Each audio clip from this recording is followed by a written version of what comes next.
Morning,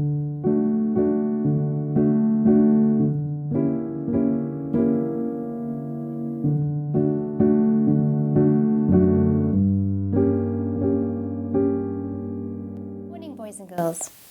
Welcome to our next nature study lesson. From what I saw, it looked as though you children thoroughly enjoyed the Daddy Longlegs lesson.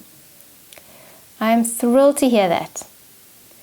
Today's lesson, we look at another insect. An insect that is quite commonly found in our school garden. This insect, however, has got beautiful large wings. Let's see if we can think of the insects in our school garden and which ones have large wings. That's right, a butterfly. And not any old butterfly, but the monarch butterfly. When we go to our monarch butterfly today, we're going to pay careful attention to the appearance of the butterfly. Think about what you heard in the text and how we can show this in drawing. And then by adding color, creating the vibrant colors that distinguish the monarch butterfly from other butterflies. For today's lesson, I have got a sharp pencil, a clean sheet of paper, and some watercolors. As we start our lesson, let's write the title of our picture in the top left-hand corner. Remember how to sit when you write, making sure that your legs are in front of you and that you are holding your pencil with the correct pencil grip. Good. Now let's think of an insect. You can refer to the picture of the butterfly in front of you. Can you see, if you look carefully, the butterfly's body is in 3 sections. We have a head, we have a thorax, and we have an abdomen. Now, in a butterfly, the abdomen and the thorax are more closely connected than that of a wasp or a bee even. The larger part, the abdomen, is also divided into little segments like this. You can create this using a curved line. Good. Now in the front, where the butterfly's head is, we are going to add an eye. One eye, and from just above the eye, one of the most beautiful parts of a butterfly are her antennae. You can use a beautiful curved line for this as it goes up, and then it's got a little dot on the top, and it goes up with a little dot on the top. Interestingly, a butterfly's proboscis is quite visible. Now, a proboscis is this funny little tube that the butterfly uses to drink the nectar from the plants. Let's move along to drawing the butterfly's legs. Now let's think. The butterfly is an insect and therefore has got 6 legs. Very important. In the same way as we drew the daddy longlegs legs, we're going to try and draw that of the butterfly. They first start with little segments, and then there and in the front. Okay, Now they move in a different direction and then connect on this little section over here as well. Let's move her legs along. They actually come up.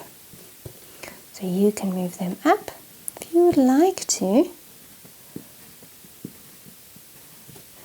And the front ones move forward.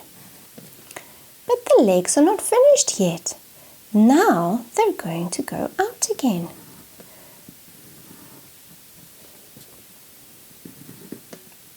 There we go.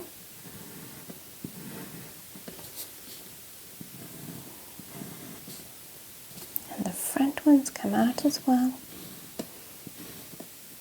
And it's almost like they've got little feet on the ends.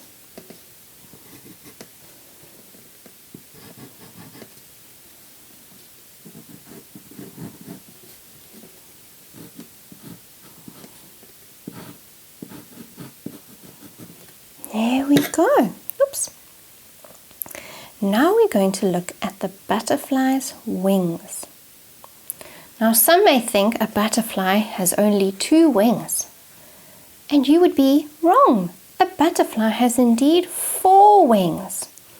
However, when she opens her wings, it does look like she's got only 2. Let's see if we can draw the butterfly's wings. Now the butterfly's wing comes out of this little crevice right here between her head and her thorax. And we're going to draw the hind wing first. That is the wing further towards the back, not the wing that comes up. The hind wing has a curved line and it goes up to about here. And then it's got a bit of a jagged side and it goes down. Now the forewing does a similar thing, except it goes even higher. And then it comes down with a bit of a jagged edge. Now her second pair of wings are behind these wings. So what we can do is create another pair of wings just behind her wings like that. Now let's look at the distinguishing colors and patterns on her wings. If you look carefully, you will see that the monarch butterfly has got a larger oval section here in the front, which is more of a crimson color, then smaller oval sections towards the back, which are more burnt orange, and then finally further towards the edge, the little white spots. Let's start over here, drawing the crimson section. Then it breaks away and there's some smaller sections that you can see. And then right at the end are little white spots. Interesting, the hind wing has less white spots than what we can observe in the forewing. So now let's go to the forewing. We are going to draw the larger section, which is crimson colored. Then from the larger section, smaller oval sections, which are colored with burnt orange. And then towards the end of the wing are the little white dots. Now we want to actually add color. I'm going to pick up my paintbrush, make sure that it's got enough water on it. And for the first section that we're going to color, we are going to use crimson. This is a lovely bright red. Now there are varieties of monarch butterflies, and some are less crimson and more burnt orange, and some are more crimson and less burnt orange. It really depends on the variation. Let's give our butterfly beautifully bright crimson dots.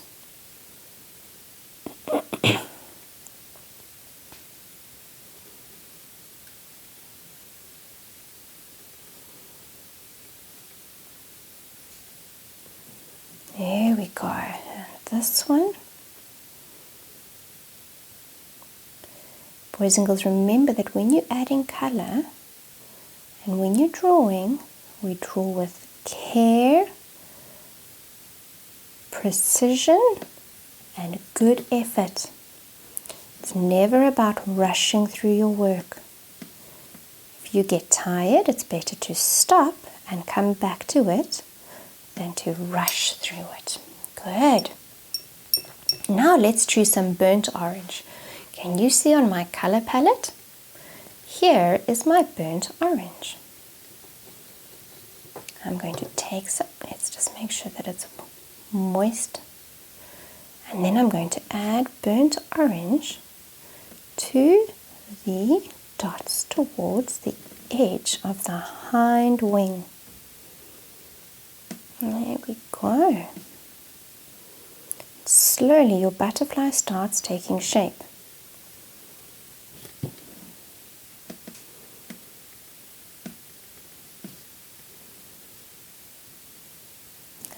One last dot. Let's just make sure there's sufficient color on your brush, or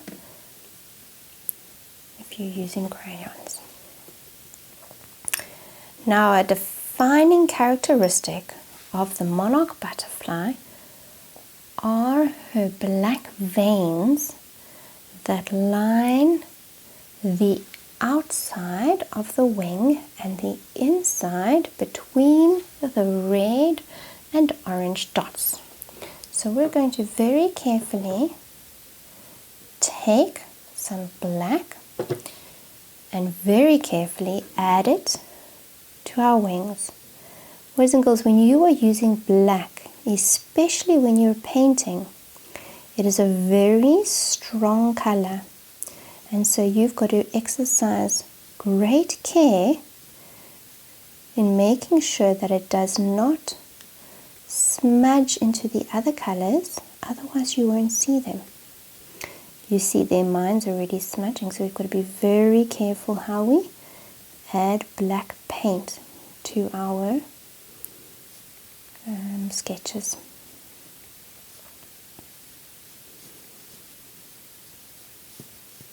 There we go. Alright, you can just end that off nicely. And get a little bit more for the back of the wing. Now when you're working with the back, remember there needs to be these little white dots. So let's leave some space around the white dots. You don't necessarily have to add color because the paper is white. But we do need to make sure that we leave those little dots open, because they are also defining characteristics of the monarch butterfly. There we go.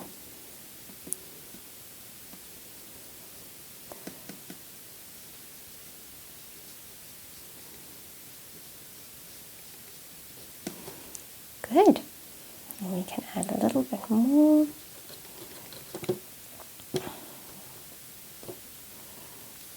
Sometimes it's nice to actually water a watercolor down a bit to create depth, so the one is visible from the other one.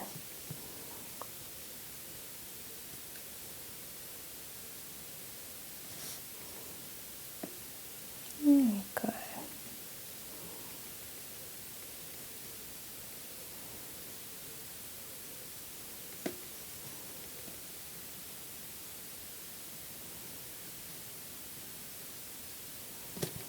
Okay, now that we've got both our wings just about painted, we've got to focus on painting the body of the butterfly, which is also a dark color. We're going to just lighten our black slightly so that again we can see it against the wing. And we are going to then add some colour to the butterfly's body. I'm going to paint these at different times because as the paint dries it creates a nice depth. Even though the butterfly is not striped, you will notice what happens in a moment.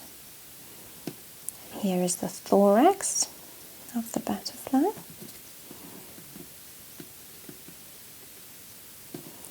And head, her proboscis, and these beautiful long legs that she uses to balance so gracefully on the flowers. There we go. Now watch when we go back here. Can you see? You can actually see the two lines. There we go.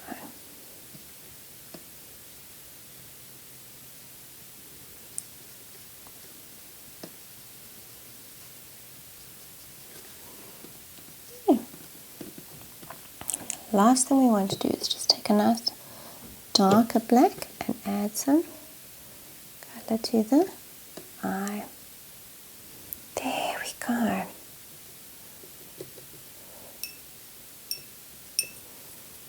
Right, boys and girls, we've come to the end of our lesson for today. I look forward to our next one next week. I've got a little surprise for you. A little friend came to my garden and I managed to capture some footage on him. See you again next week. Thank you. Bye.